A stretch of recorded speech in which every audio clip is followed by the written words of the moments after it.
activities cannot be changed. Resign now. You understand? Sanusi blast Tinubu.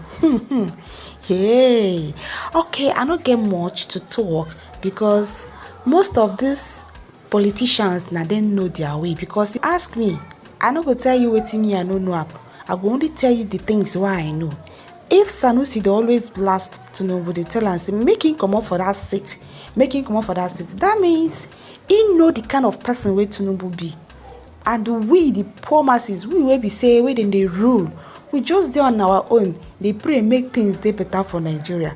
Make prices of things, make it come down. You understand? Now, what we they pray, but they're waiting for that seat, know themselves. So, see what it is Sanusi talk. Say, your corruption, criminal, and illegal activities cannot be changed. Resign now, Tinubu.